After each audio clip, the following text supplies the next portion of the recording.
जब सजा हो जंग का मैदान, जब तोप के मुहाने उगलते हैं बारूद के अंगारे, जब होती है हर तरफ से मिसाइलों की बौछार, जब समंदर की शांत लहरों पर गूंजता है जंगी जहाजों का शोर, जब आसमान में लिखी जा रही हो विनाश की इबारत, जब हर पल मौत के साए में जी रही हो जिंदगियां, तब होता है महायुद्ध। और इस जंग का संपूर्ण विश्लेषण करेंगे कमांड सेंटर में। बात होगी जंग की इनसाइड स्टोरी की, जिक्र होगा तबाही मचाने वाले हथियारों का। नमस्कार, जय हिंद दोस्तों, मैं हूं आपके साथ गौरव शुक्ला। जय हिंद दोस्तों, मैं हूं मेजर गौरव आर्या। कमांड सेंटर में आपका बहुत बहुत स्वागत है। बहुत बहुत स्वागत है मेजर गौरव आर्या आपका कमांड सेंटर में।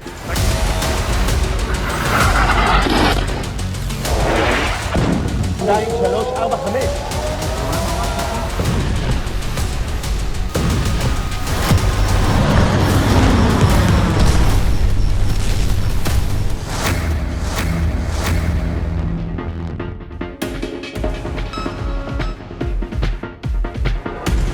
कमांड सेंटर में आज एक बार फिर से आपके साथ बात होगी और जंग में इस समय क्या कुछ चल रहा है, किस तरह से रणनीति आगे बढ़ाई जा रही है, बनाई जा रही है, उसका बात करेंगे, उसका जिक्र करेंगे। लेकिन शुरुआत हर रोज की तरह सबसे पहले मैं बड़ी खबरों के ऊपर एक नजर डालेंगे। और सबसे बड़ी खबर आज होगी, जंग में एक नई डेडलाइन दे दी गई है।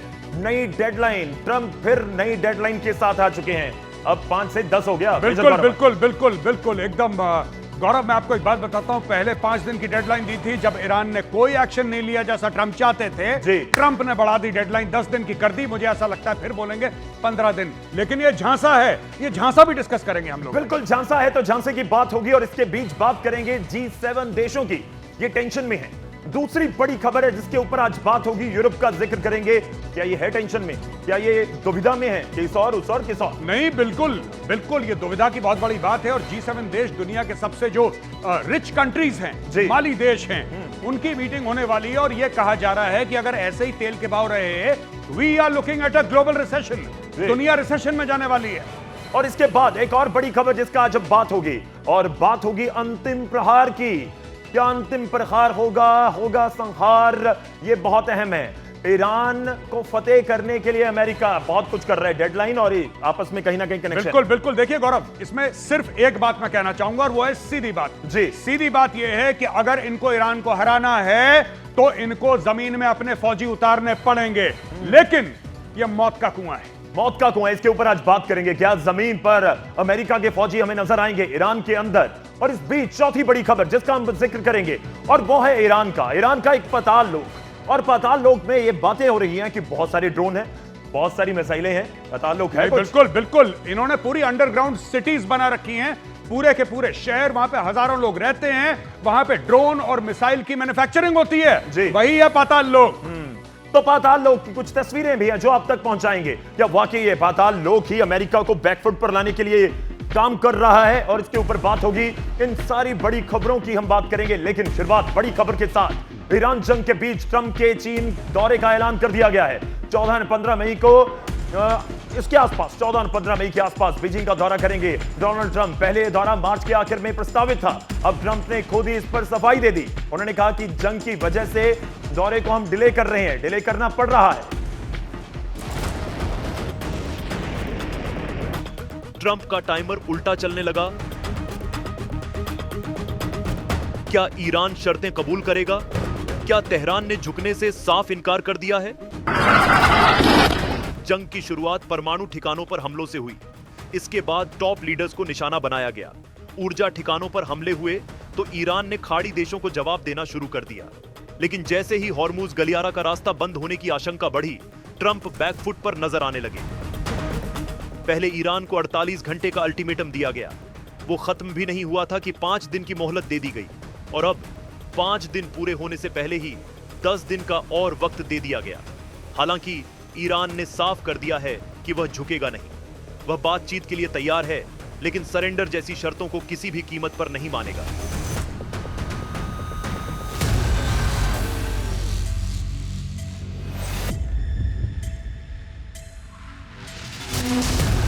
उधर हॉर्मुज गलियारे में तनाव बढ़ने से तेल की कीमतें उछलने लगीं, तो ट्रंप के सहयोगी देश भी खुलकर साथ देने से पीछे हटते दिखे। इस बीच एक रिपोर्ट में दावा किया गया कि अमेरिका में ट्रंप की लोकप्रियता टीआरपी गिर रही है। ऐसे में सवाल उठता है, क्या मिड टर्म चुनावों का दबाव ट्रंप को बैकफुट पर ले आया है, या फिर चुनाव से पहले ईरान के खिलाफ जीत हासिल करने के लिए ट्रंप हर रणनीति, साम दाम दंड भेद आजमा रहे हैं। क्या ट्रंप की मोहलत एक कूटनीतिक चाल है या मजबूरी? क्या पीस टॉक वाकई आगे बढ़ रही है, या तेल की कीमतों और घरेलू दबाव ने ट्रंप को पीछे हटने पर मजबूर कर दिया है?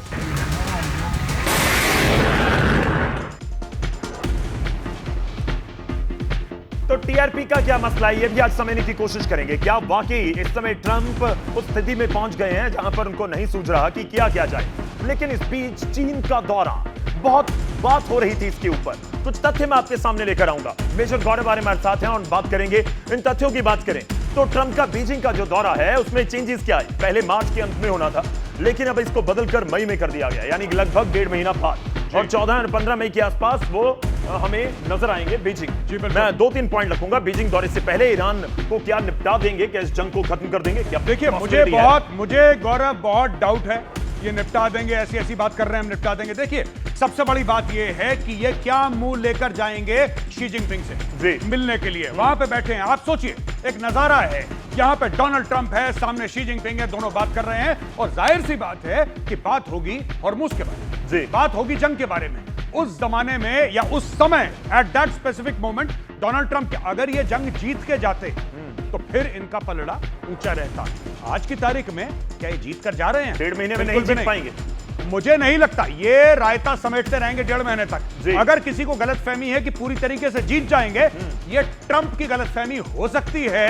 ये किसी फौजी दिमाग में ये सब बातें नहीं आएंगी, क्योंकि अब ये देखिए, जीत क्या है, और ये दुनिया को झांसा दे सकते हैं डोनाल्ड ट्रंप कि मैं तो जीत गया, मैं निकल जाऊंगा यहां से, मैं जीत गया, अमेरिका जीत गया। नहीं, जीत क्या है? क्या आप तख्ता पलट कर सकते हैं? नंबर 1। नंबर 2, क्या आप स्ट्रेट ऑफ हॉर्मुज को खुला छोड़ सकते हैं या खोल सकते हैं? नंबर 2।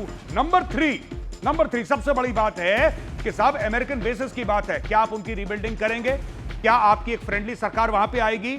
जब आप बात करते हैं बैलिस्टिक मिसाइल प्रोग्राम की, क्या वो तबाह बर्बाद हो जाएगा? क्या न्यूक्लियर मटेरियल है जो है?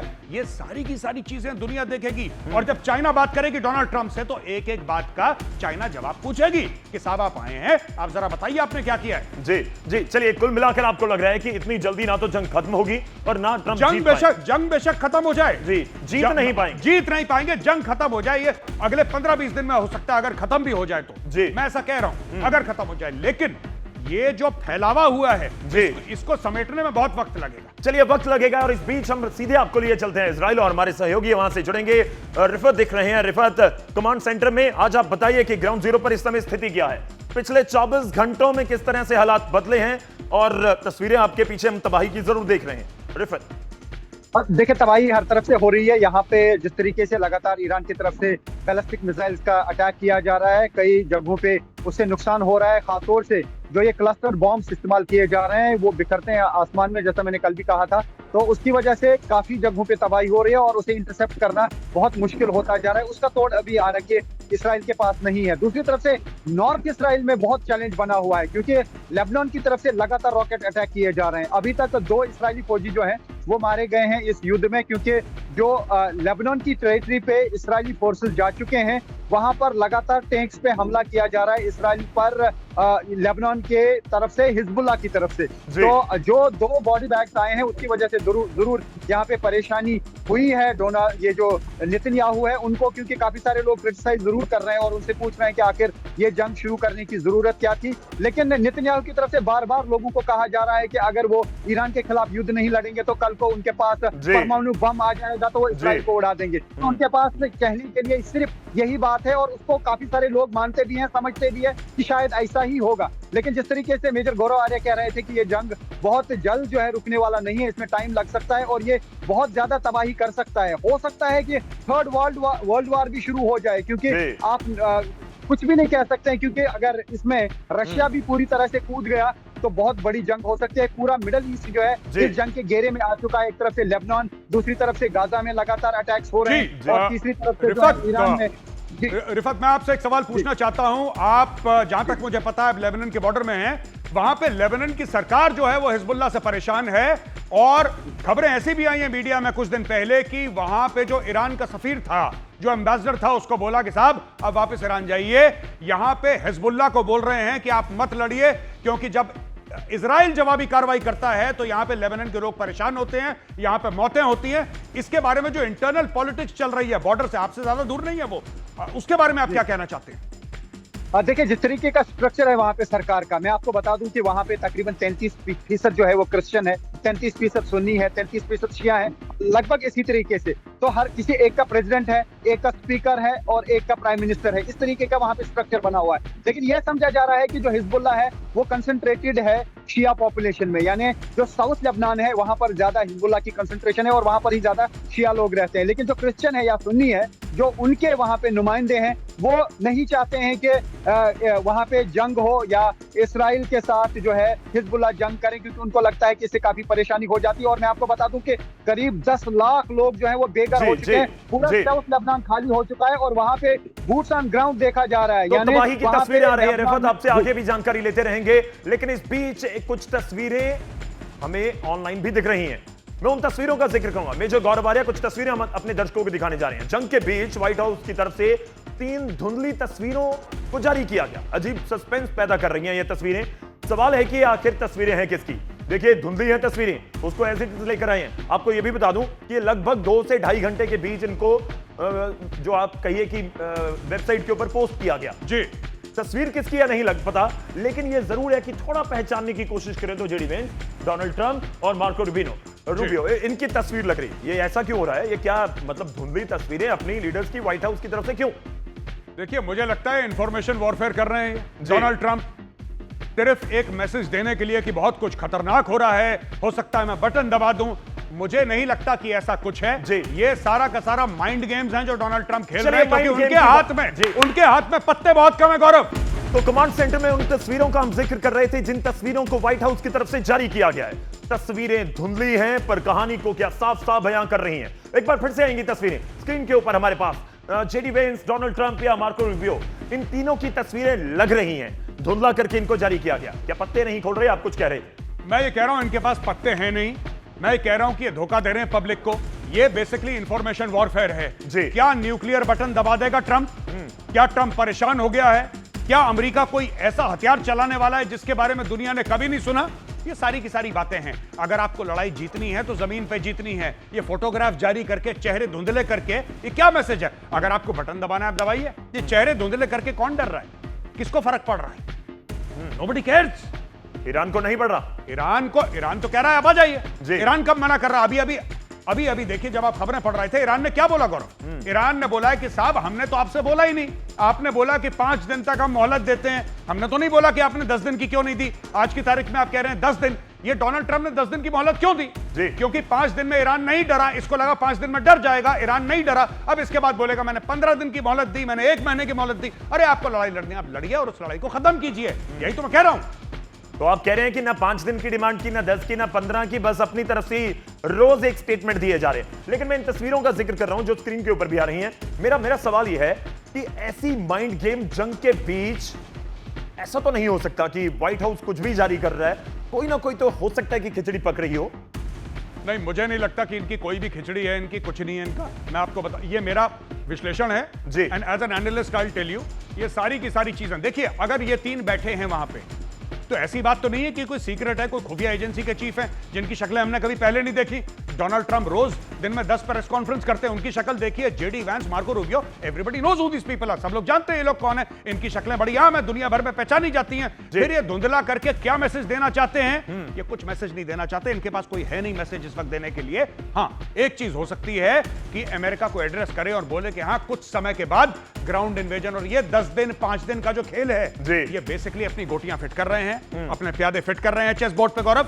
और बात यह है कि जब सब सारे मरीन्स इकट्ठा हो जाएंगे वहां पे, सारी फौजें तैयार हो जाएंगी, सब कुछ तैयार हो जाएगा, तब ये बोलेंगे गो फॉर इट। अगर ये आदेश देते हैं अटैक। जी, तस्वीर धुंधली है लेकिन संदेश साफ नहीं है, ये तो साफ हो गया। इस बीच एक बड़ी खबर आ रही है, उसका रुख करेंगे। तेल अवीव में ईरानी सेना ने स्ट्राइक की है। एक साथ कई मिसाइलों के साथ अटैक किया गया है। और बड़ी खबर इस समय की, एक तरफ सीज़फायर की बात है, बातचीत की बात है, और दूसरी तरफ तेल अवीव में ईरानी सेना की स्ट्राइक।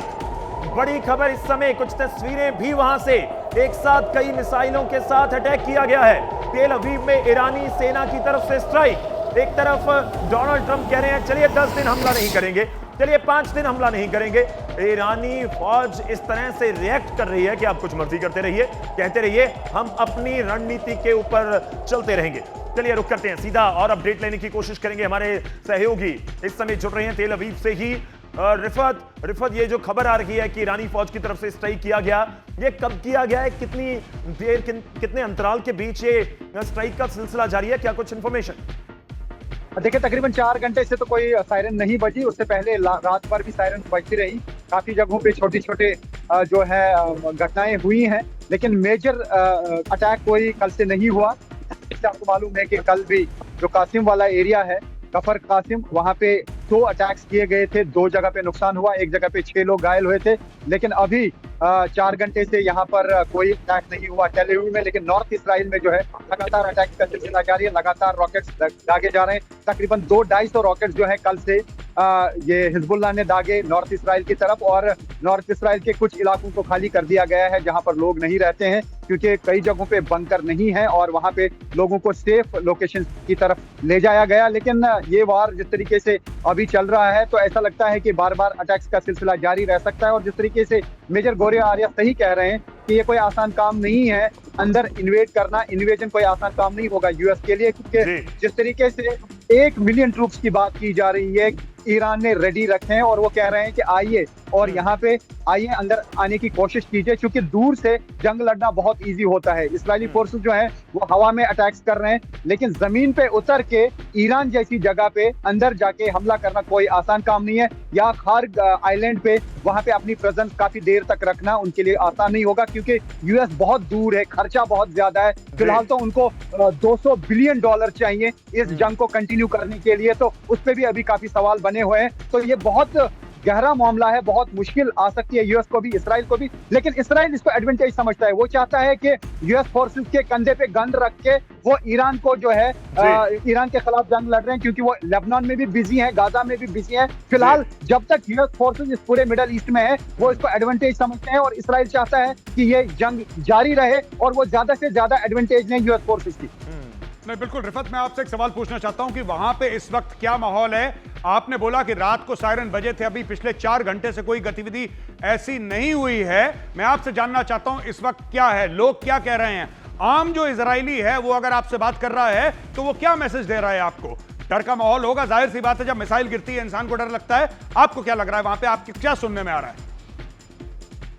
मेजर गौरव आर्या, थोड़ा सा मुझे टाइम दे दीजिएगा। मैंने 2-3 प्रोटेस्ट भी देखे जो टेल अवीव में हुए, लेकिन हम कवर नहीं कर पाए क्योंकि हम दूर थे। कुछ लोग निकले जिन्होंने इस युद्ध के खिलाफ प्रोटेस्ट किया, नेतन्याहू के खिलाफ प्रोटेस्ट किया। लेकिन दूसरी तरफ से बहुत सारे लोग ऐसे हैं वो कहते हैं ईरान के खिलाफ हमले जारी रहने चाहिए, क्योंकि ईरान जो है परमाणु बम बनाने वाला है और उसके बाद वो इसराइल को उड़ा देगा। क्योंकि बेंजामिन नेतन्याहू पिछले 30 साल से यही लोगों को कहते आए हैं कि अगर ईरान के खिलाफ कार्रवाई नहीं हुई वो कल परमाणु बम बनाएंगे, परसों बनाएंगे। हालांकि ईरान बार बार कहता आया है कि ये उनका सिविल न्यूक्लियर प्रोग्राम है। हो सकता है कि वो परमाणु बम बनाने की कोशिश भी कर रहे हो। 60% एनरिच हुआ है यूरेनियम, हो सकता है कल को वो उनके पास हो भी, लेकिन उन्होंने साफ कहा है कि मिसाइल प्रोग्राम वो लॉन्च कर रहे हैं लगातार। और आजकल यहाँ पे ये वीडियो चलाए जा रहे हैं और जिसमें बताया जा रहा है कि ईरान ने कहा था कि उनके पास सिर्फ 2000 किलोमीटर रेंज के मिसाइल हैं, लेकिन उनके पास 4000 किलोमीटर वाले आ गए। तो यहाँ से बेंजामिन नेतन्याहू बार बार लोगों को ये कहने की कोशिश कर रहे हैं कि एक ईरान एक बड़ा शेर है, अगर उसके खिलाफ कार्रवाई नहीं करेंगे वो आपको खा जाएगा। रिफत,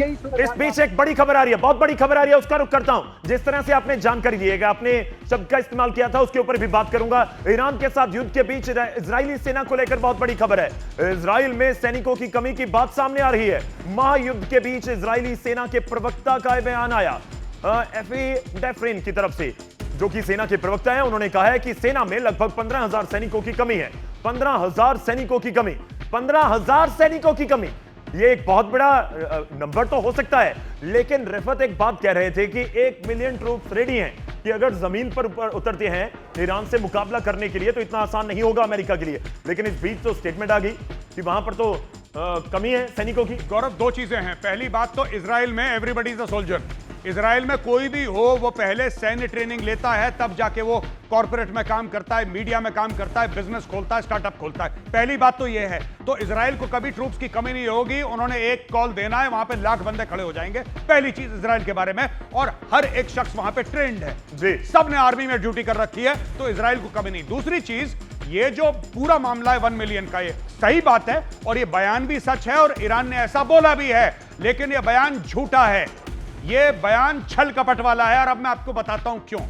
इसमें वो बासिज फोर्स को भी काउंट कर रहे हैं, इसमें ये वॉलंटियर्स को भी काउंट कर रहे हैं। अरे भाई, लड़ने वाला वो होता है सोल्जर जिसको हथियार चलाना आता है, जो एक यूनिट का हिस्सा होता है, उसमें जज्बा होता है लड़ने का, उसको लड़ने की जिसको कहते हैं क्षमता होनी चाहिए, उसकी ट्रेनिंग होनी चाहिए, उसका बैटल का एक्सपीरियंस होना चाहिए। आप थोड़ा ना ऐसे जाएंगे, आप भीड़ इकट्ठा कर लेंगे, 1 मिलियन लोग लड़ेंगे, ऐसा कुछ भी नहीं है। देखिए, वो लोग अलग हैं, यहां पे बासिज फोर्स वगैरह जिनकी ये बात कर रहे हैं, बासिज फोर्स और ये सब जितने भी इनके छोटे मोटे मिलिशिया हैं कि औरत ने हिजाब नहीं पहना तो उसको मार दिया, ये लोग जंग में नहीं टिक पाते। हाँ, ईरान में जंग लड़ना बहुत मुश्किल होगा। हाँ, IRGC एक लड़ाकू फौज है, इसमें कोई शक नहीं है, और अमेरिकन जाएंगे तो वहां पे डेड बॉडीज गिरेंगी, लेकिन ये कहना कि 10 लाख बंदे खड़े हो गए और ये दस्त नाबूद कर देंगे, ये सब झूठी बातें। चलिए, इसके ऊपर और भी बात होगी, लेकिन इस बीच इजरायली सेना के प्रवक्ता, जो 15,000 की कमी वाली बात हो रही है, वो क्या कुछ कह रहे हैं, वो सुनवाते हैं।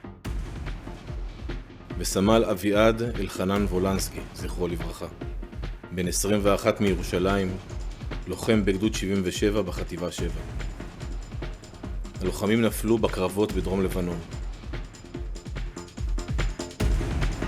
तो आपने सुना, लेकिन एक चीज बहुत क्लियर है कि इजराइल में हर एक शख्स फौज के बारे में अच्छी तरह से जानता है, फौजी है। आपने जिक्र किया जी। मैं एक और चीज कहना चाहता हूं जी। आप ये देखिए, अगर इजराइल को प्रॉब्लम है, यही होता है डेमोक्रेसी और ऑटोक्रेसी में फर्क। इजराइल में जो प्रॉब्लम है, इजराइल मीडिया को कह रहा है, जैसे हमारे साथी वहां पे हैं, हमारी ऑर्गेनाइजेशन के साथी वहां पे हैं, रिफत, राइट, वैसे दुनिया भर का मीडिया इजराइल में है। मैंने कल यही बात बोली। ईरान में कितने मीडिया हाउस है ये बताइए। दूसरी चीज, ईरान, जब अभी इजराइल के स्पोक्स पर्सन आए, उन्होंने बोला साहब इतने सैनिकों की कमी है, ये परेशानी है, बताओ खुल के। ईरान कहता है जी कुछ हुआ ही नहीं। ईरान कहता है कि 10 लाख लोग हैं खड़े, 1 million people are ready to fight. तो बात यह है ना कि जो हम ईरान से सुन रहे हैं वो उनके सरकारी बयान हैं, लेकिन जो इजराइल से सुन रहे हैं वहां पे सबके बयान हैं। जैसे हमारी साथी रिफत हैं, हमारे साथी रिफत जाके आम इजरायली से पूछ सकते हैं कि आपको क्या लगता है, वो कहता है साहब मुझे डर लगता है, ऊपर से मिसाइल आ रही है, मैं डर रहा हूं। आप ये ईरान में माइक लेके नहीं जा सकते, यही तो सबसे बड़ा फर्क है।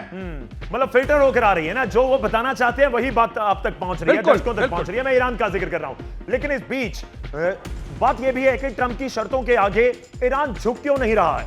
ये बात जो 5, 10, 15 महीने वाली बात सामने आ रही है, इस बीच ये भी सवाल है कि झुक क्यों नहीं रहा। क्या ईरान इजराइल को सबक सिखाना चाहता है? मैं कुछ पॉइंट रख रहा हूं, बातचीत इसके ऊपर होगी। क्या सबक सिखाना चाहता है? क्या अभी भी उसके पास इतनी ताकत और मिसाइलें बची हैं ईरान के पास कि वो अमेरिका का सामना कर सकता है? या सबसे बड़ा सवाल यह है कि इशू तो सब ट्रस्ट का है कि अमेरिका के ऊपर विश्वास करना मुश्किल नजर आ रहा है। लगता है ऐसा? नहीं, देखिए मैं आपको 2-3 बातें बताता हूं। कहते हैं ईरान नहीं झुक रहा। ईरान में कौन नहीं झुक रहा? कौन नहीं झुक रहा? ये एक रेजीम है दोस्तों, ये एक रेजीम है, और मैं दर्शकों को यह समझाना चाहता हूं कि एक रेजीम है जिसको लोगों ने इलेक्ट नहीं करा है। जो मुश्तबा खमेनी है उसको ईरान के लोगों ने वोट देके अपना बॉस नहीं बनाया है, वो एक रिलीजियस कम पॉलिटिकल लीडर है। यह बात समझनी बहुत जरूरी है इस लड़ाई के परिप्रेक्ष्य में। In the context of this war it's very difficult, important to understand. अब मैं आपको एक बात बताता हूं जो आपको सोचने पे मजबूर कर देगी। ईरान से एक किस्म के बयान आ रहे हैं और हम समझ रहे हैं कि पूरे ईरान की वही पॉलिसी है। एक किस्म के बयान आ रहे हैं, ईरान नहीं झुकेगा, नहीं झुकेगा। वो हमें पता है, वो हमें पता है कि झुका, तभी तो ट्रंप अपनी फौजें भेज रहा है वहां पे झुकाने के लिए, तभी तो चाह रहा है झुकाने के लिए। तो अभी तक ईरान लड़ा है, नो डाउट बहादुरी से लड़ा है, लेकिन सबसे बड़ी बात है कि ईरान की सच्चाई बाहर नहीं आ रही, क्योंकि वहां पे एक मीडिया कर्मी नहीं है। ईरान से जो भी खबर आ रही है ईरान का मीडिया दे रहा है। वहां पे अमेरिका का मीडिया, भारत का मीडिया, रूस का मीडिया, चाइना का मीडिया, किसी भी देश का मीडिया है ही नहीं, क्योंकि वहां पे इजाजत नहीं है। वहां पे आप ट्वीट नहीं कर सकते भाई, वहां पे सोशल मीडिया ब्लैकआउट है, वहां पे मीडिया ब्लैकआउट है। आपको सजाए मौत सुना दी जाएगी अगर आपने ईरान से सवाल पूछा। मेजर गौरव वाले वो शर्तें रख रहे हैं बीच में, वो सीधे तौर पर कहते हैं कि शर्त के ऊपर शर्त होगी। आप 15 दिन बोल रहे हैं लेकिन आपकी शर्तों के मुताबिक हम नहीं चलेंगे। बिल्कुल ये बात ठीक है, इसमें कोई डाउट नहीं है। मैं वही कह रहा हूं, ईरान लड़ रहा है, मजबूती के साथ लड़ रहा है, इसमें कोई शक नहीं है। शर्त के ऊपर शर्त रख रहा है ईरान, और ईरान रखेगा भी शर्त पे शर्त। लेकिन मैं आपको एक और बात बताता हूं, बात यह है कि कौन देश कितनी कैजुअलिटी झेल सकता है। ईरान में हजारों लोग मर गए जी। ईरान में पहले जब प्रोटेस्ट हुए थे तब मर गए थे 30-35 हजार। अब जब से लड़ाई शुरू हुई है 18 फरवरी के बाद, तब से हजारों लोग मर गए। 3-4 हजार का तो अभी भी जिक्र हो रहा है। बिल्कुल। आपके पास वापिस आऊंगा। इस बीच एक बड़ी खबर है, उसका रुख करते हैं। खतरे को बढ़ता देखकर ईरान भी अलर्ट हो चुका है। खबर है कि उसने खार्क द्वीप की सुरक्षा को बढ़ा दिया है। यही नहीं, दावा है कि ईरान ने इस द्वीप के चारों तरफ लैंडमाइन बिछा दी है, यानी बारूदी सुरंग बिछाने की योजना बना ली है ताकि अमेरिका की मरीन यूनिट को वहां घुसने से रोका जा सके। ईरान ने अमेरिका को चेतावनी भी दी। उसने यहां कह दिया कि अमेरिका ने खार्क द्वीप पर यानी आइलैंड के ऊपर नजर गड़ाई या ईरान की धरती पर सैनिक उतारे तो उसका अंजाम बुरा होगा। यह उसका बेवकूफी भरा कदम होगा। ब्रेक के बाद एक बार फिर से आपका स्वागत है कमांड सेंटर में और एक बड़ी खबर आ रही है, उसका रुख करेंगे। बड़ी खबर स्क्रीन के ऊपर आएगी। सरकार ने मंत्रियों का एक ग्रुप बना दिया है। भारत सरकार इस समय पश्चिम एशिया में जो कुछ हो रहा है उसके ऊपर बहुत बारीक नजर रख रही है। पश्चिम एशिया में जो कुछ हो रहा है उसके लिए एक ग्रुप बना दिया गया है जिसकी अध्यक्षता करेंगे राजनाथ सिंह। और इस ग्रुप में कौन कौन है? देखिए, इस ग्रुप में अमित शाह होंगे, इस ग्रुप में निर्मला सीतारमण होंगी, इस ग्रुप में हरदीप पुरी होंगे और इस ग्रुप में, जिस तरह मैंने पहले जिक्र किया कि अध्यक्षता करेंगे देश के रक्षा मंत्री राजनाथ सिंह। और ये ग्रुप पूरी आप कहिए कि एक तरह से मॉनिटर करेगा बहुत बारीकी से कि क्या कुछ इस समय पश्चिम एशिया में चल रहा है और किस तरह से वो देश पर प्रभाव डाल रहा है या डाल सकता है। मेजर गौर बारिया, ये रणनीति भारत की बता रही है कि हम हर स्थिति के लिए खुद को तैयार कर रहे हैं। नहीं, बिल्कुल। और इसमें यह भी है कि किस तरीके से हम ऑयल और गैस का डाइवर्सिफिकेशन करेंगे, कहां से ऑयल और गैस हम और ला सकते हैं। अर्जेंटीना के लोग बात कर रहे हैं कि साहब अर्जेंटीना एक जगह है जहां से इंडिया ने अपनी एनर्जी क्राइसिस को कम करने के लिए बातचीत करी है। और भी जगह से भारत क्या कर सकता है, इसके ऊपर बातचीत रहेगी। लेकिन इस बीच एक बड़ी खबर आ रही है और बड़ी खबर जुड़ी हुई है G7 के साथ। और आपको बता दें कि फ्रांस में G7 देशों के विदेश मंत्रियों की बैठक से पहले ट्रंप ने नाटो देशों को फिर लताड़ा है। ट्रंप कह रहे हैं कि नाटो देशों ने बेहद निराश किया है और वो अब केवल एक कागजी शेर बनकर रह चुके हैं। और ट्रंप कह रहे हैं कि साथ नहीं दिया। ट्रंप को उम्मीद थी कि साथ दिया जाएगा। One thing we're very disappointed, I'll say it publicly, we're very disappointed with NATO because NATO has done absolutely nothing. I said 25 years ago that NATO is a paper tiger, but more importantly that we'll come to their rescue, but they will never come to ours. तो जिस तरह से बात हो रही है और लग रहा था कि डोनाल्ड ट्रंप को भी बहुत साथ मिलेगा, लेकिन नहीं मिला। अब क्या निराश है? नहीं, देखिए गौरव, मैं आपको एक बात बता देता हूं। चलिए सीधी बात करते हैं इस पे। डोनाल्ड ट्रंप के साथ सबसे बड़ी परेशानी है कि जिसका साथ चाहिए पहले उसको गाली देता है, फिर क्रिटिसाइज करता है, पब्लिकली जलील करता है लोगों को, फिर कहता है ये मेरा साथ नहीं दे रहे। अरे यही नेटो है जो आपके साथ अफगानिस्तान गया था, यही नेटो है जो आपके साथ सीरिया गया था, आपके साथ इराक गया था, लीबिया गया था। यही नेटो है जिसने अपने बेटे भेजे, अपने भाई, अपने बाप, अपने दोस्त भेजे आपकी लड़ाइयां लड़ने के लिए, आपके लिए अपने सर कटवाने के लिए। अब इसी नेटो को बोल रहा है कि ये पेपर टाइगर है।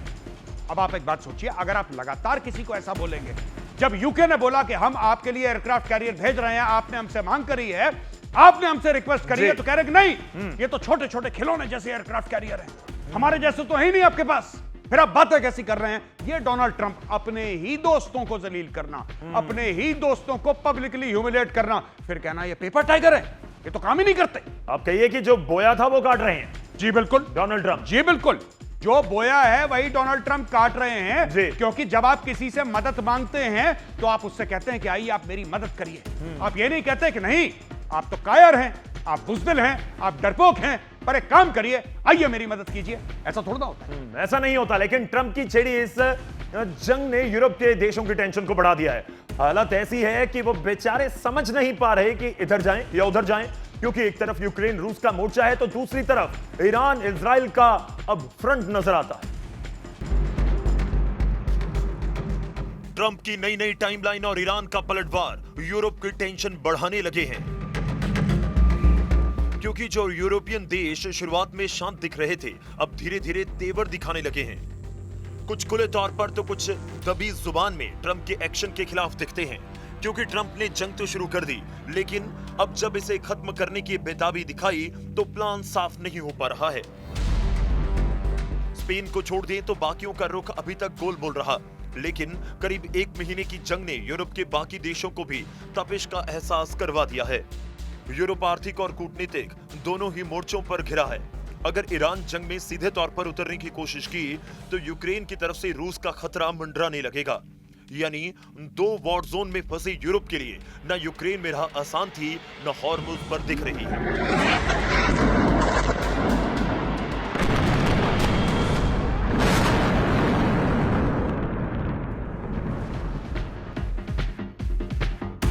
और बात करेंगे कि किस तरह से यूरोप के देश इस समय टेंशन में हैं, कि वाकई ही टेंशन में हैं या नहीं हैं, क्या वो साथ देंगे या नहीं देंगे।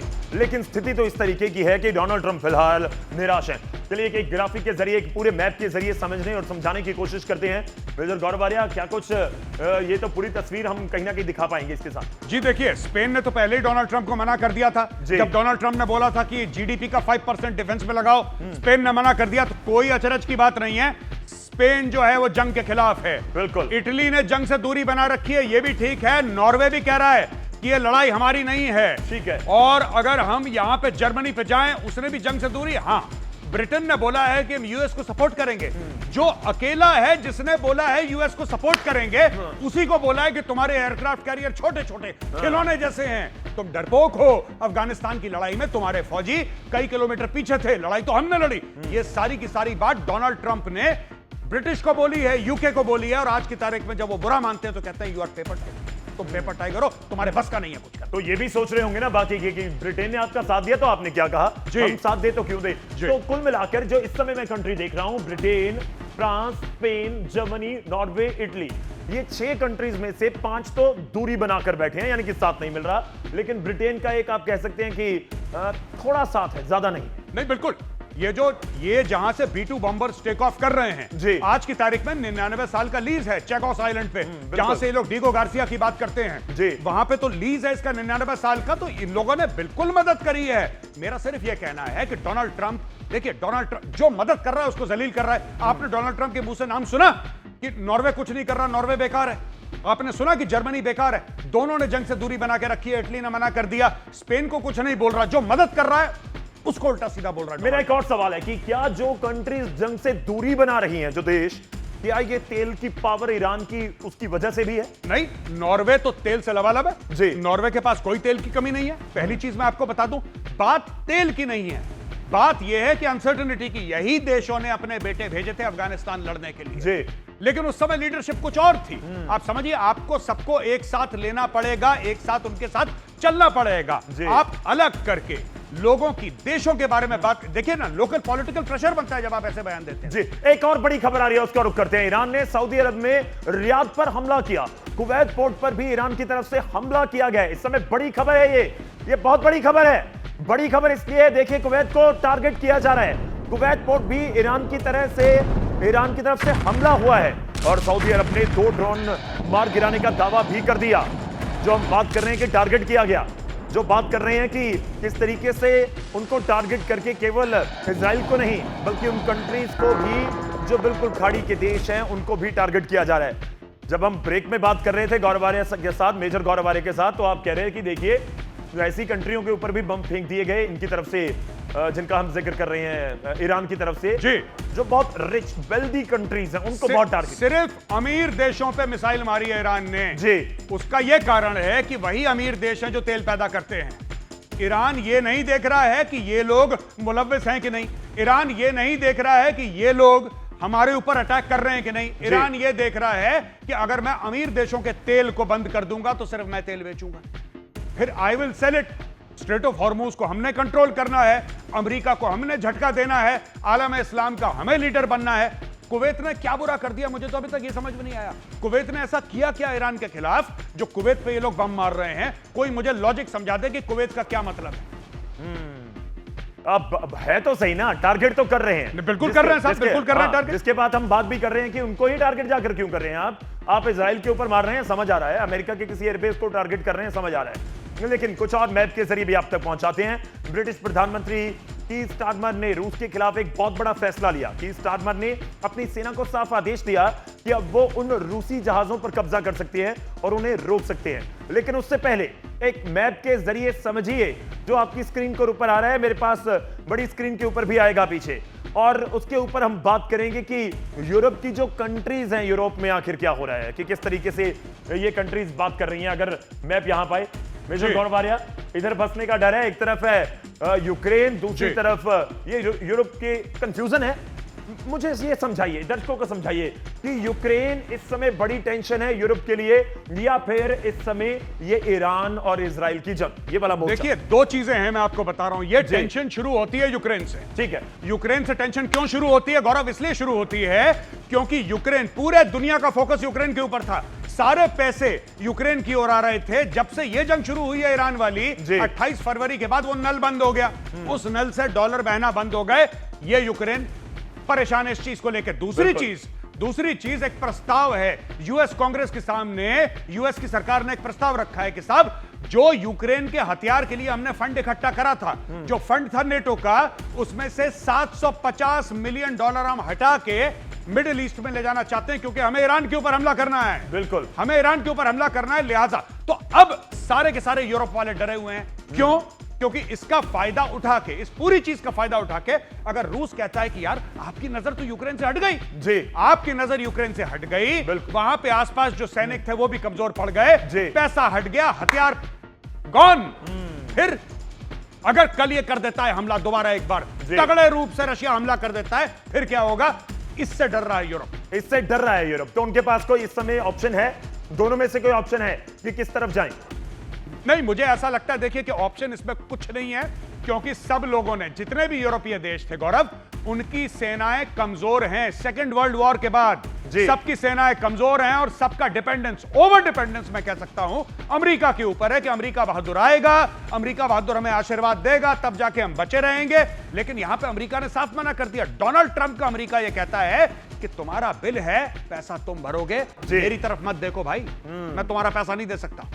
तो ये कंफ्यूजन भी है उनके लिए और इससे में दुविधा भी है कि किस तरफ जाना होगा, किस तरफ जाएं। लेकिन इस बीच आपको ये भी बताएंगे कि क्या कुछ इस समय हो रहा है, कि कौन सी कंट्री, जो मैंने जिक्र किया था।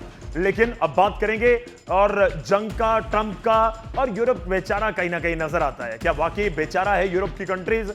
देखिए है क्या, मैं थोड़ा समझाने की कोशिश करता हूं। एनर्जी संकट है, महंगाई, इकोनॉमी स्लो डाउन, इंडस्ट्री ठप हो रही है, सप्लाई चेन पे ऊपर मार पड़ रही है। ये जंग का मारा है, या जम का मारा कहिए, या ट्रंप का मारा है यूरोप बेचारा, आप सही कहेंगे। और उसके बाद ये 5 पॉइंट लेकर आए हम, जिन 5 पॉइंट के जरिए समझा जा सकता है कि यूरोप की इस तरह की बेचारे वाली स्थिति क्यों बनी। जी देखिए, अगर हम एनर्जी के संकट की बात करें, यह बात तय है जी, क्योंकि जो रशिया से आता था तेल, रशिया से तेल आता था, वो 2022 के बाद यूरोप ने कम कर दिया। और यूरोप ने वचन लिया कि 2027 से, जो कि आ रहा है साल, हम बिल्कुल अपना जीरो कर देंगे। अब अगर आप मैप देखेंगे तो मैप पे आपको दिखाई देगा कि रशिया जो है, यूक्रेन क्या है? यूक्रेन इज ईस्टर्न यूरोप भाई, पूर्वी यूरोप तो है यूक्रेन, और क्या है? तो यानी कि कहने की बात यह है कि वहां से आपने तेल बंद करवा दिया, मिडिल ईस्ट में तेल ठप हो गया, क्योंकि ईरान सब कुछ कंट्रोल कर रहा है, वहां से तेल आना कम हो गया। अब यूरोप में जो तेल आएगा वो आएगा कहां से? इसका मतलब आपकी मजबूरी है। अब आप अमेरिका के पास जाएंगे, बोलेंगे अमेरिका बहादुर हमें तेल दे दो। यही यूरोप की परेशानी है। नॉर्वे एक लेवल तक तेल सप्लाई कर सकता है, लेकिन रूस के बिना इनको झटका लगा था। आप ये समझ लीजिए 4 साल हो गए, 4 साल हो गए गौरव इस लड़ाई को शुरू हुए रशिया और यूक्रेन की।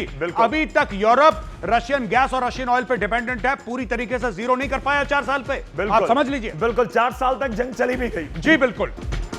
कमांड सेंटर से एक बड़ी खबर इस समय आ रही है, उसका रुख करेंगे। और बड़ी खबर है ईरान के विदेश मंत्री की स्टेटमेंट से जुड़ी हुई। यूएनएचआरसी में ईरान के विदेश मंत्री ने एक बड़ी स्टेटमेंट दी है, जिसमें उन्होंने जिक्र किया कि शांति तो चाहिए लेकिन सरेंडर नहीं करेंगे, सरेंडर नहीं करेंगे, शांति चाहिए, इसमें कोई दो राय नहीं है। और आरागची ने यह भी कहा कि यूएस और इजराइल ने, अमेरिका और इजराइल ने गैर कानूनी जंग उनके ऊपर थोपी है, परमाणु वार्ता के बीच ये जंग छेड़ दी गई। तो आरागची की स्टेटमेंट एक तरह से बहुत बड़ी आप कह सकते हैं। सीधे तौर पर आप ये भी कह सकते हैं कि जो अमेरिका भी सोच रहा है कि सरेंडर की स्थिति में बना देंगे ईरान को, तो आरागची ने बहुत ही स्पष्ट शब्दों में यह कह दिया कि जी हां, शांति हम भी चाहते हैं, शांति हम भी चाहते हैं, लेकिन सरेंडर नहीं करेंगे। मेजर गौरव आर्या लगातार हमारे साथ हैं और ग्राउंड ऑपरेशन की अब बात होगी। ग्राउंड ऑपरेशन की तैयारी कर रहा है अमेरिका, 10,000 अतिरिक्त फोर्स भेजने की तैयारी है। इस समय की बहुत बड़ी खबर है ये। 7,000 सैनिकों को पहले ही भेजे जाने की भी हमारे पास जानकारी है, जो आदेश हैं वो पहले दिए जा चुके हैं। 10,000 और भी सैनिक भेजने की तैयारी है, यानी कि आप रखिए कि लगभग 17,000 20,000 के आसपास सैनिक जो ग्राउंड पर उतारने की तैयारी की जा रही है अमेरिका की ओर से।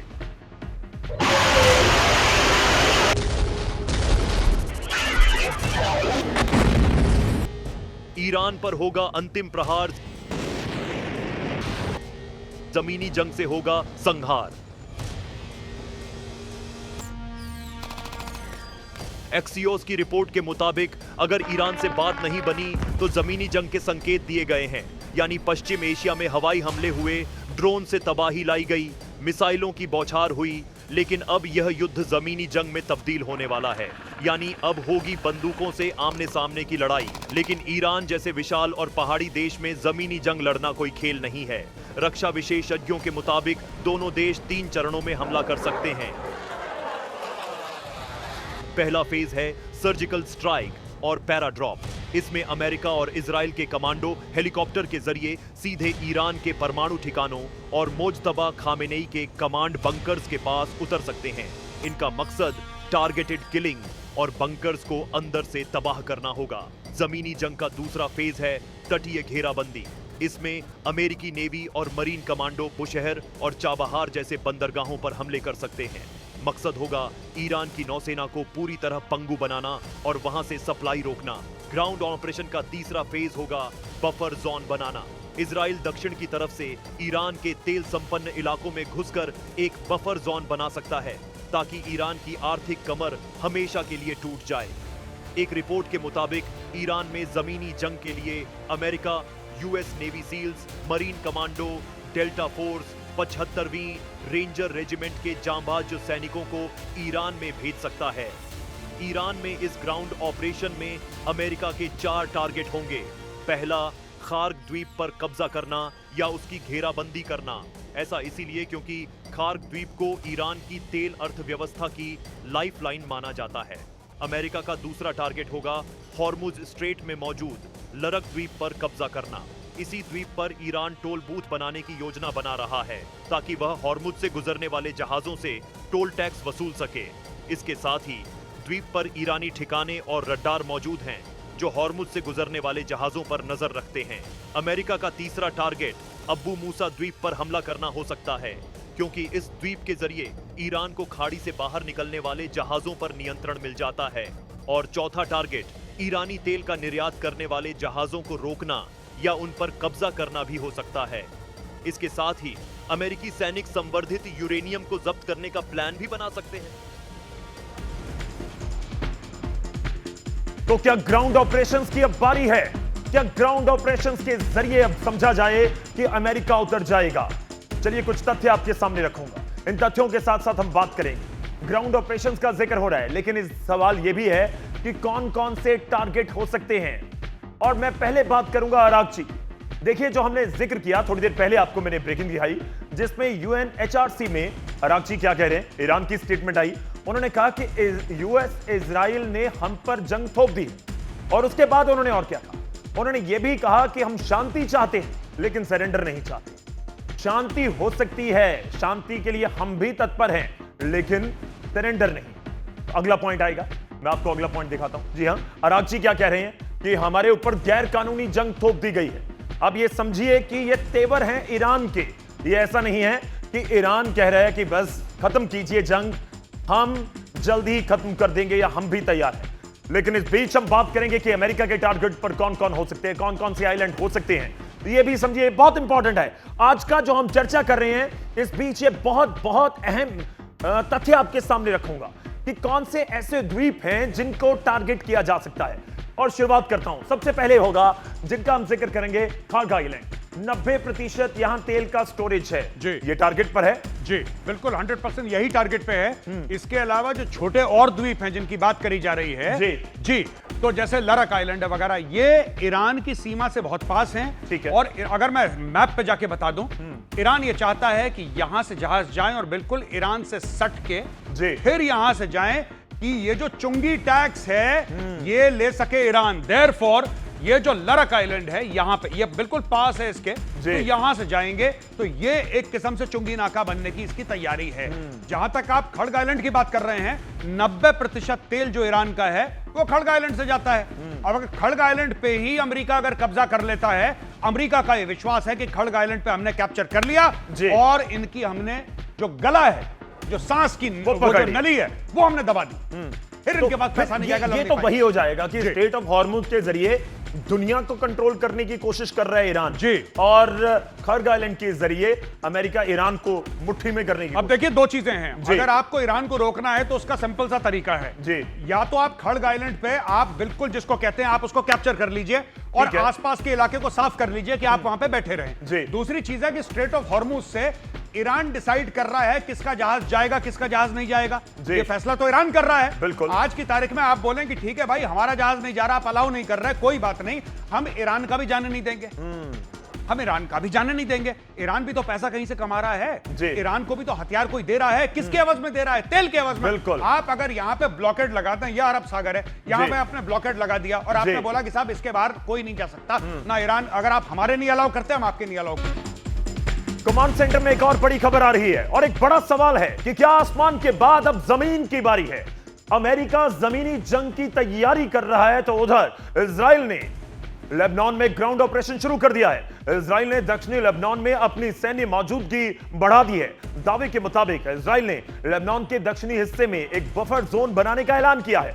इजरायली सेना का कहना है कि यह इलाका हिजबुल्लाह के खिलाफ सुरक्षा के लिए जरूरी था। इससे पहले इजराइल ने लितानी नदी के दक्षिण रहने वाले सभी लोगों को इलाका खाली करने के आदेश दिए। हालांकि उधर इजराइल के इस प्लान के खिलाफ हिजबुल्लाह ने इजराइल पर रॉकेट दागे हैं, जिसके फौरन बाद इजरायली सैनिकों ने नदी के दक्षिण की तरफ नई किलेबंदी वाले ठिकाने बनाए और खाली गांव में जो घर थे उनको तबाह कर दिया।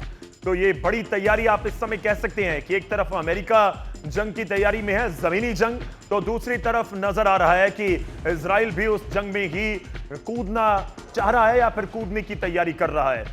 मेजर गौरवारिया, क्या ये वाकई है और ये समझा जाए कि अब जमीनी जंग होकर रहेगी?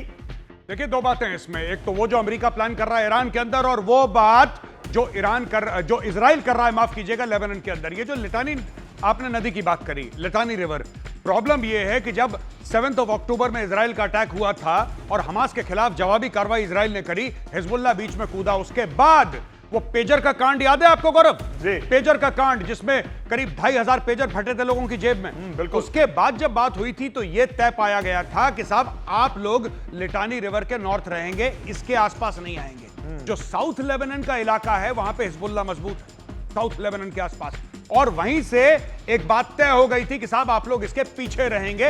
हिजबुल्लाह ने करार तोड़ा है और हिजबुल्लाह को खदेड़ने के लिए इजरायली फौज घुसी है। जहां तक बात है ईरान के अंदर देखिए, पिछले आपने सेगमेंट में यह देखा था कि किस तरीके से खड़ग का जो इलाका है, वो जो आइलैंड है, उसको अगर कैप्चर करना है उसके लिए आपको ग्राउंड ट्रूप चाहिए, उसके अलावा हो ही नहीं सकता। कोई सिनेरियो नहीं है गौरव जो मुझे समझ में आता है कि बिना वहां पे जमीन पे फौजी डाले आप उस इलाके के ऊपर कब्जा कर सकते। तो मतलब ये बहुत क्लियर है। मैं एक और चीज जाननी चाह रहा हूं कि क्या आप बार बार जिक्र करते हैं कि ईरान जो बता रहा है हमें पता लग रहा है, अब अमेरिका और इजराइल की तैयारी जमीनी जंग के लिए साफ तौर पर नजर आती है। तो सवाल यह है, तो ईरान भी इन चीजों को देख रहा होगा, समझ रहा होगा, तैयारी कर रहा होगा?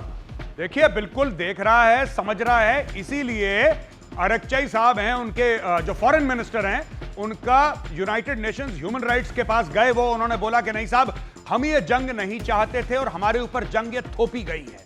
देखिए ये भी झूठ है जी, ये भी झूठ है कि जंग थोपी गई है। हमास किसका है? ईरान का। हिजबुल्लाह किसका है? ईरान का। आप हमास को भेज के इजराइल के ऊपर अगर हमला करवाते हैं तो यह माना जाएगा कि ईरान ने करवाया है। चलिए एक और बड़ी खबर आ रही है, आपको बीच में रोक रहा हूं। इराक से जुड़ी हुई बहुत बड़ी खबर है इस समय, और यह इशारा है इस खबर के जरिए कि जंग बहुत भयानक और बड़ी हो सकती है। इराक में मौजूद कताइब हिजबुल्लाह के कमांडर अबू हुसैन अल हिमादवी ने चेतावनी दी है कि अगर ईरान पर हमला हुआ तो संपूर्ण युद्ध करेंगे।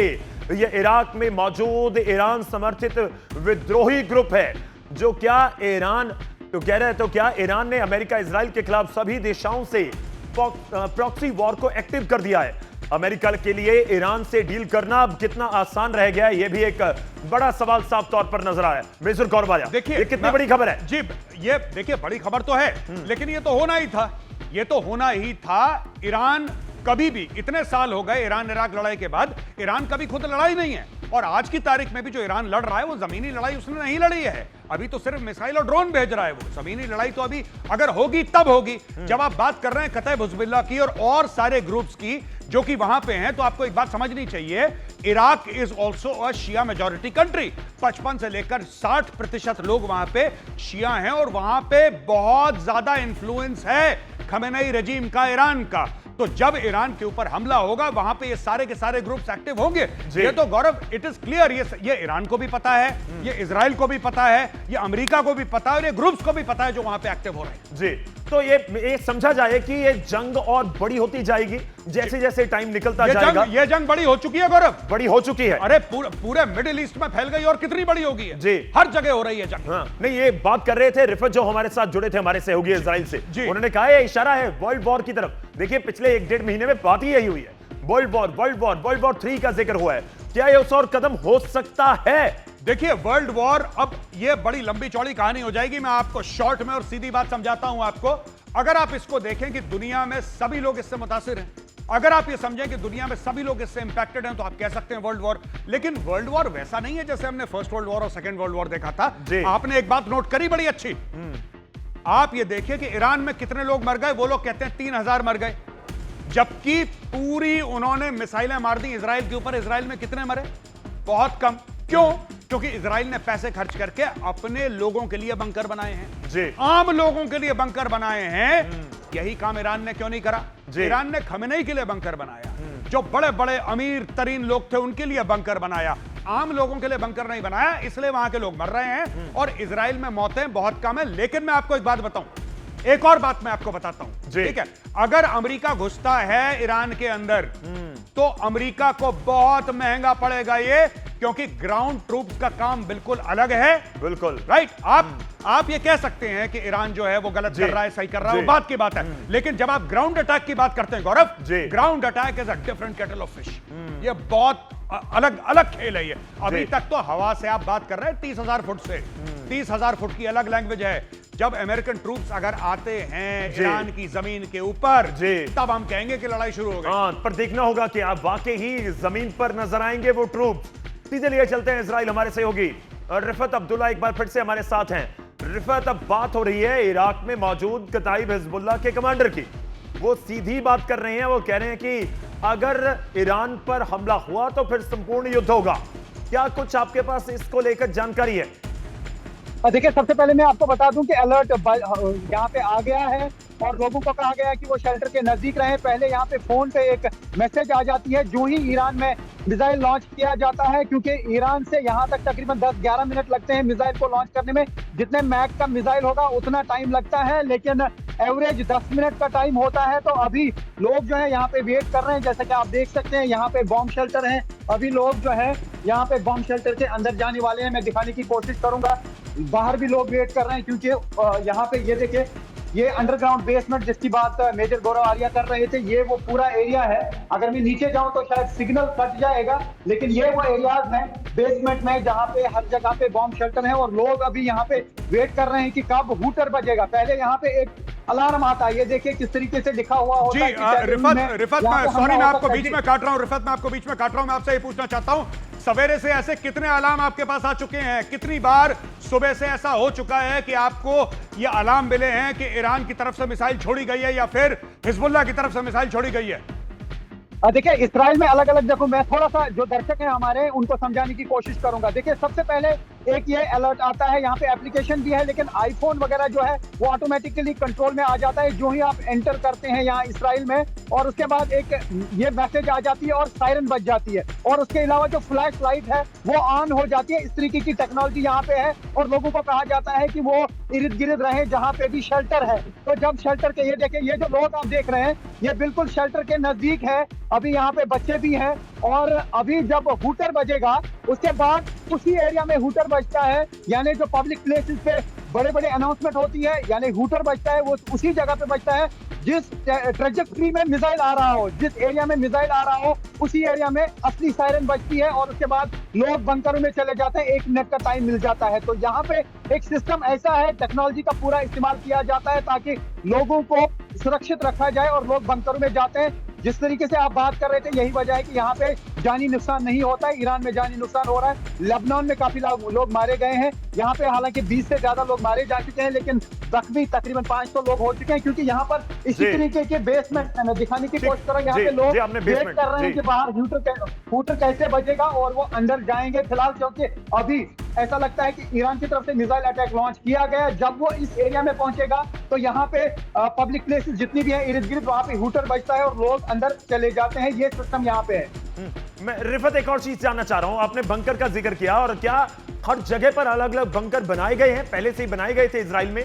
और मेरा एक और पॉइंट है, जो आप जिक्र कर रहे हैं कि पहले से ही एक तरह से मैसेज आ गया या कोई नोटिफिकेशन आपके फोन के ऊपर आ गई, तो लोग पूरा दिन उसके ऊपर नजर रखनी पड़ती होगी कि अगर आपने हल्का सा भी इधर उधर हुए, ये तो बहुत ही आप कहिए कि बहुत चिंता वाली बात है लोगों के लिए भी कि कोई किसी फ्लोर के ऊपर है, कहीं पर है, कोई अपने मॉल में है, किसी घर में है, तो एकदम से उनको 10 मिनट में भागकर बंकर के आगे अंदर पहुंचना होगा। देखिए बिल्कुल, यहाँ पे क्योंकि फोन पे हर किसी के फोन पे अलर्ट आ जाता है, सायरन आ जाती है, उसके बाद फ्लैश लाइट ऑन हो जाती है, उसके बाद एक फ्लैश आ जाता है, पॉपअप आ जाता है ऊपर और बताया जा रहा है कि जहां पे भी आपका शेल्टर है वहां पहुंच जाइए। उसके बाद उसी एरिया में सायरन बजती है जिस एरिया की तरफ मिसाइल जा रहा हो, पहले ही पता चलता है, क्योंकि जब यहाँ पे राडार की तरफ से डिटेक्ट किया जाता है कि ईरान ने मिसाइल अटैक लॉन्च किया, जब तक वो ईरान से यहाँ तक 2000 किलोमीटर का एरिया तय करता है, तब तक तकरीबन 8 या 10 या 7 मिनट, हालांकि ईरान का कहना है कि 7 मिनट वाले भी उनके पास मिसाइल है कि 7 मिनट वो इसराइल पहुंचते हैं। उस दौरान जो है लोग इर्द गिर्द रहते हैं, जैसा कि ये लोग जो है इस वक्त वेट कर रहे हैं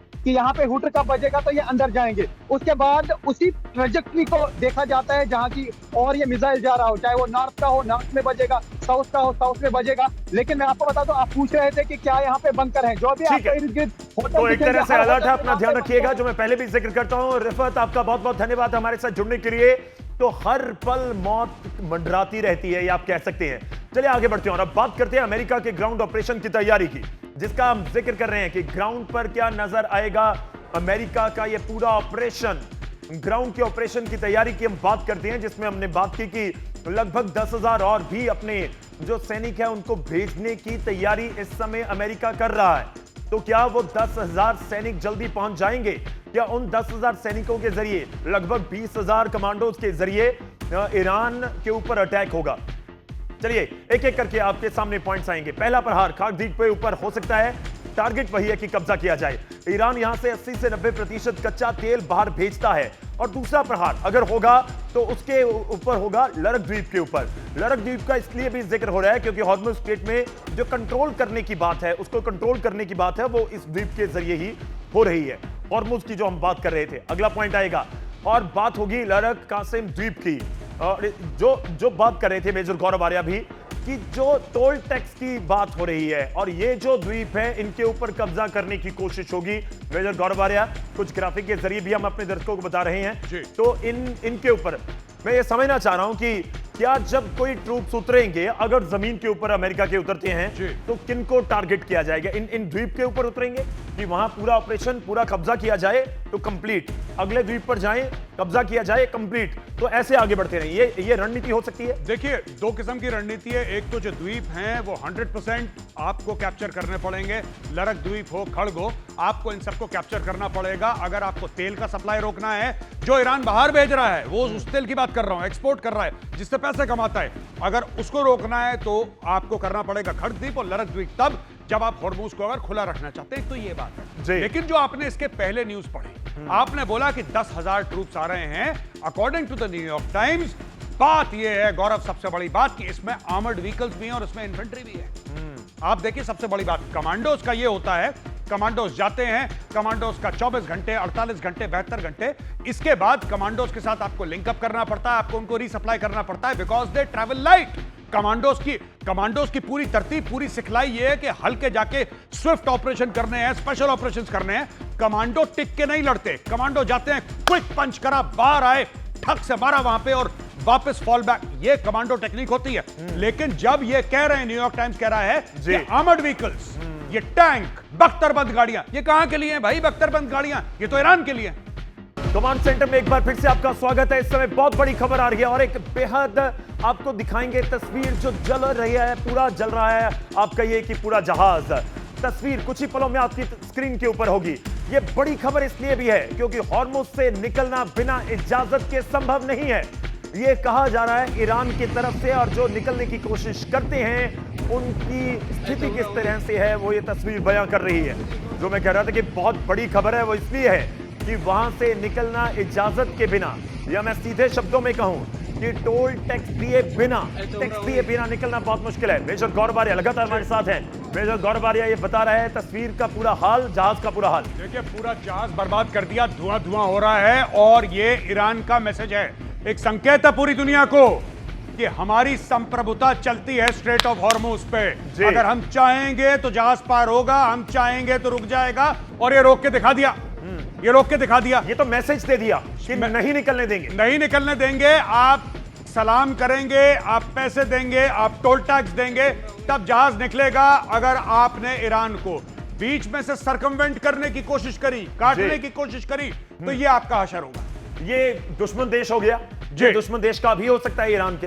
नहीं, बिल्कुल। जो देखिए, जो नई बात मानेगा ईरान की, जी, ईरान इस हालत में आज की तारीख में फंसा हुआ है, जो ईरान की बात ना माने वो दुश्मन देश है। दुश्मन देश है, बिल्कुल। ये जहाज देखकर पता लग पा रहा है कि कौन सी कंट्री का हो सकता है। इसमें क्या कोई साइन होता है, किसी तरह से पता लग पाए कि कौन से देश में निकल रहा था, जा रहा था? नहीं, अभी कहना बिल्कुल नामुमकिन है, लेकिन ये रजिस्टर्ड होते हैं जहाज किसी देश में, ये फ्लैग किसी और देश का इनका रहता है। ठीक है, तो इस वक्त कहना मुश्किल है कि कौन से देश का है, लेकिन एक बात कहना संभव है। जी, तेल कैरी कर रहा था, इसीलिए आप देख सकते हैं पूरा तेल जल रहा है, धुआं है, और इसमें ड्रोन या उन्होंने मिसाइल मारी है। और पूरी दुनिया को गौरव, पूरी दुनिया को ईरान ने संकेत दिया है कि बिना अनुमति के अगर स्ट्रेट ऑफ हॉर्मुज पार किया तो यही तुम्हारा हाल होगा।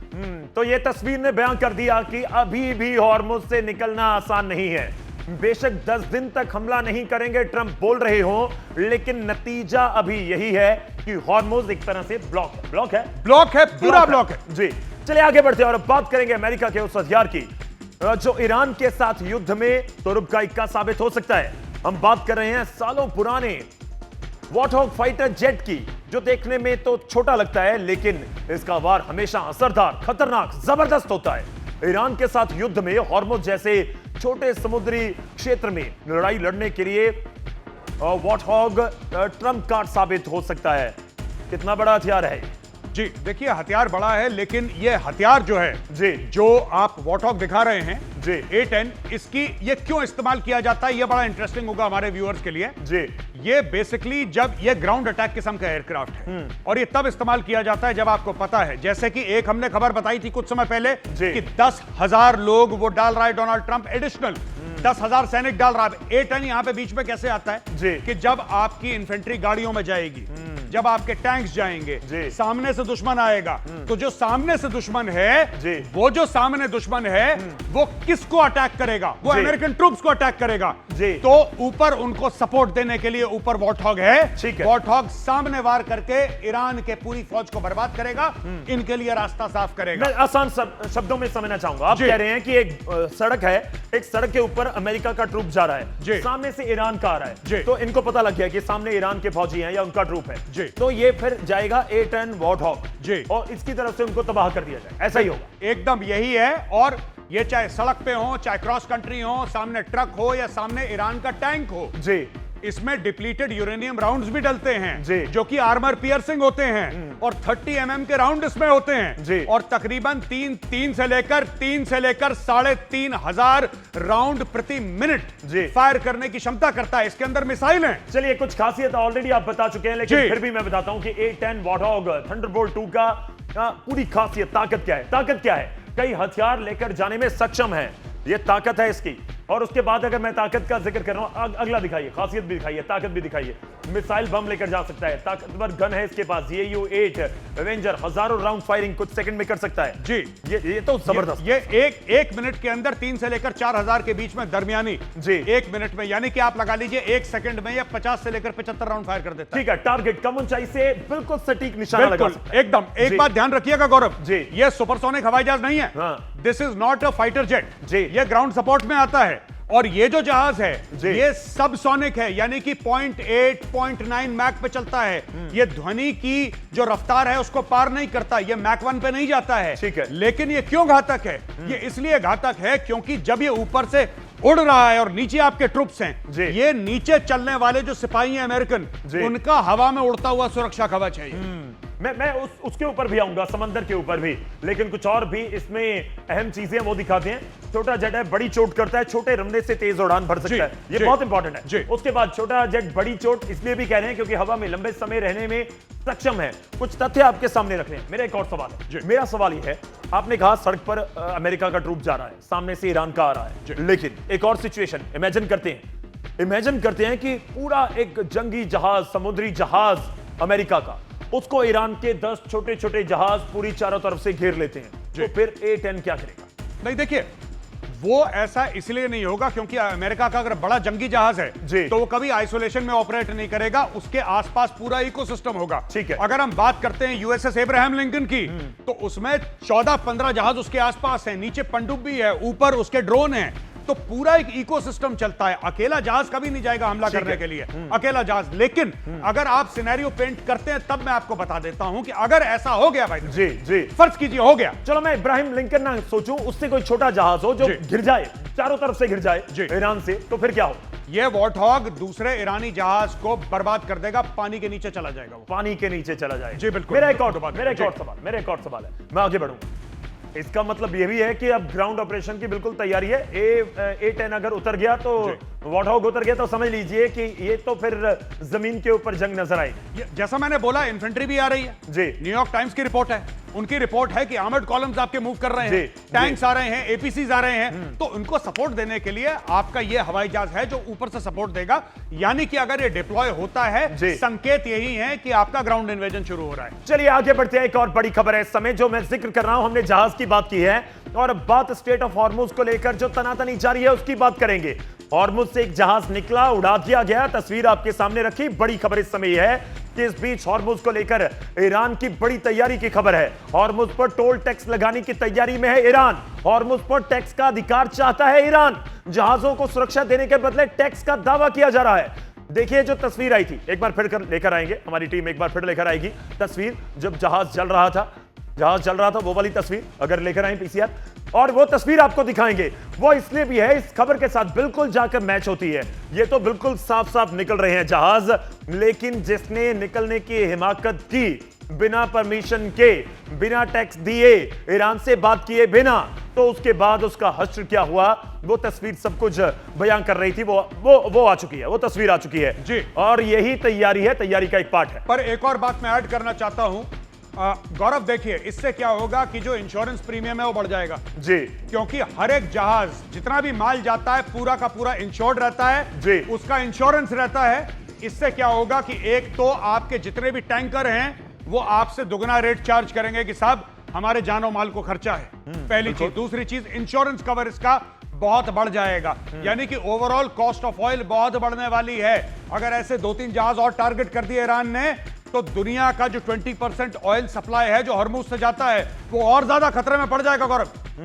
ये आज तक तस्वीर नहीं आई थी, इस तरह से जहाज को टारगेट करना, उड़ाना, जला देना। जी बिल्कुल। मैं ये जानना चाह रहा हूं कि इसका असर क्रूड ऑयल के प्राइसेस पर भी आ सकता है। 100%। यही तो पूरी बात है। हाँ। पूरा जो ईरान कर रहा है वो क्रूड ऑयल के प्राइसेस को मैनिपुलेट करने की कोशिश कर रहा है कि ईरान जितना वार करेगा, जहां पर अमेरिका ने धमकी दी कि हम ग्राउंड ट्रूप्स डाल रहे हैं अंदर, हम लोग शुरू कर रहे हैं, 7,000 यहां, 2,000 इधर, 3,000 इधर, 10,000 इधर, यहां पे वॉर्थॉग आएगा। यहां से ईरान ने चुपचाप से स्ट्रेट ऑफ हॉर्मुज पे एक जहाज पकड़ा जिसने टैक्स नहीं दिया था, जिसने अनुमति नहीं ली थी, मारी मिसाइल उसके अंदर, पूरा जहाज जला दिया कि ठीक है अगर तुम ऐसा करोगे तो फिर हमारा जो हाथ है वो तुम्हारी गर्दन पे ऐसे है। चलिए, जहाज निकलने नहीं दिया, उड़ा दिया, जला दिया, बिल्कुल तबाह कर दिया। लेकिन इस बीच मैं आपको दिखाता हूं स्टेट ऑफ हॉर्मुज। बहुत चर्चा हो रही है बहुत दिनों से स्टेट ऑफ हॉर्मुज की। एक बार फिर से मैप के जरिए स्टेट ऑफ हॉर्मुज दिखाने की कोशिश करेंगे। और हॉर्मुज के आसपास इस समय जो बहुत शांत समंदर में जहाज निकल रहे थे जी मेजर गौरवारिया जी, अब वही सबसे ज्यादा आप कहिए कि डरावना, भयानक, खौफ वाला रूट बन चुका है इन जहाजों के लिए। जी बिल्कुल। ये देखिए साहब, दो चीजें हैं, मैं आपको बता दूं क्योंकि आपके मैप में है इसलिए बता देता हूं। बिल्कुल। ये स्ट्रेट ऑफ हॉर्मुज है जी, और ये बाब अल मंदब है। हाँ, ये दोनों जगह हैं जो एक्टिवेट यहां पे हुथिया, ये इस इलाके में जहां पे मेरा हाथ है जी, ये हुथियों का गढ़ है। जहां मेरा हाथ है ये हुथियों का गढ़ है जी। और वो ईरान के लोग हैं। ईरान फोन उठाएगा जो आग लग रही है स्ट्रेट ऑफ हॉर्मुज पे। जी। यहां पे जो आग आपने दिखाई थी बिल्कुल। वही आग अब यहां पे लगेगी। ये नेक्स्ट प्लान है ईरान का। जी। ये जगह हाँ। बाब अल मंदब। कितना पैसा आ सकता है? मेरे पास एक आंकड़ा है, 75 अरब डॉलर कमाने की प्लानिंग है पूरी ईरान की। इस यहां पर टैक्स लगाकर ईरान ये मान के चल रहा है कि 100 से ज्यादा शिप रोज चलेंगे जी, 100 से ज्यादा शिप रोज जाएंगे। बिल्कुल। जाते थे पीस टाइम हाँ, में। बिल्कुल। अगर सबसे वो 2-2 मिलियन डॉलर लेता है तो 200 मिलियन डॉलर एक दिन के हो गए। ऐसा बढ़िया। ईरान सोच रहा है जी। ऐसा उसका कैलकुलेशन है। ठीक है। ये होता है नहीं होता नोबडी नोज, लेकिन ये ईरान का कैलकुलेशन है कि अगर 100 जहाज जाएंगे तो 200 मिलियन डॉलर रोज का। जी। तो आप महीने का और साल का लगा लीजिए, वैसे कैलकुलेट कर रहा है ईरान। चलिए, एक और मैप भी आ गया, आप इसको जी। भी थोड़ा समझा दीजिए। जी। अब बात यह है कि अगर बिल्कुल ब्लॉक ही कर दिया गया स्टेट ऑफ हॉर्मुज जी। तो उसके बाद क्या होगा? क्या ये लाल सागर वाला, बाब अल मंदब वाला कोई रास्ता है जिसको इस्तेमाल किया जा सके? नहीं, बिल्कुल गौरव, ये देखिए रास्ता है जी। ये रास्ता बिल्कुल है और उसमें कोई डाउट नहीं है। लेकिन एक बात बताइए, इस रास्ते का सऊदी अरब इस्तेमाल कर लेगा, ठीक है, कोई डाउट नहीं है, बिल्कुल करेगा। लेकिन इस रास्ते का इस्तेमाल ओमान और यूएई कैसे करेंगे? ये देखिए, ये ओमान है। हाँ, बिल्कुल। अगर ये यूएई है तो ये अपना तेल पहले सऊदी अरब के थ्रू यहां से लेकर आएंगे, फिर यहां से लेकर जाएंगे। वो कैसे इस्तेमाल कर सकते हैं? हाँ, मतलब वो तो इस्तेमाल नहीं कर पाएंगे। जमीन से तो तेल लाना संभव नहीं है, फिर तो वो यूएई से सीधा ओमान होकर बाहर आ जाएंगे और तो जाएंगे। अगर पाइपलाइन है जी। तो संभव है। जी। अगर पाइपलाइन नहीं है तो फिर कैसे ट्रकों में भर के ले जाएंगे? अब इतना तेल आप ट्रकों में भर के ले नहीं जा सकते। तो ये इनकी प्रॉब्लम है। चलिए, कुछ और भी आपके सामने तथ्य रखते हैं। प्रॉक्सी नेटवर्क से कंट्रोल करने की एक रणनीति बनाई जा रही है। ये जंग का बदलता हुआ रूप है जिसको आप समझिए, जिसको हम आप तक रखने की कोशिश कर रहे हैं। कैसे बाब अल मंदब पर कंट्रोल करेगा ईरान? शिप पर अटैक और डर का माहौल जो हमने पहले मैप दिखाया, हम जिक्र कर रहे थे कि हॉर्मुज बंद हो गया तो इधर वाला चलता रहेगा, लेकिन उसके ऊपर भी कंट्रोल करने की कोशिश इस समय नजर आ रही है। शिपिंग डाइवर्जन स्ट्रेटेजी भी साफ तौर पर नजर आ रही है। नहीं, बिल्कुल। आप देखिएगा कि लंदन है जगह जहां से ये इंश्योरेंस, बहुत बड़ा लॉयड वगैरह कंपनी है जो बहुत सबसे बड़ा इंश्योरर हैं जो शिप्स के। आप वहां पे देखिएगा इंश्योरेंस के रेट बढ़ेंगे। इस अटैक के बाद आपने इमेज दिखाई थी, शिप की धुआं हो रखी है। अब आप देख लीजिएगा, जो शिप वहां से जाएगा उसका इंश्योरेंस का प्रीमियम बढ़ जाएगा। फिर पैसे का खेल, पूरा पैसे का खेल साफ तौर पर नजर आ रहा है। जिस तरह से जंग इस समय अगले पड़ाव पर कहिए या फिर कहिए कि और भयानक होती हुई नजर आ रही है। ये जो बात हो रही है कि सीजफायर हो जाएगा, सीजफायर हो गया, 10 दिन 5 दिन हो कुछ नहीं रहा। जी।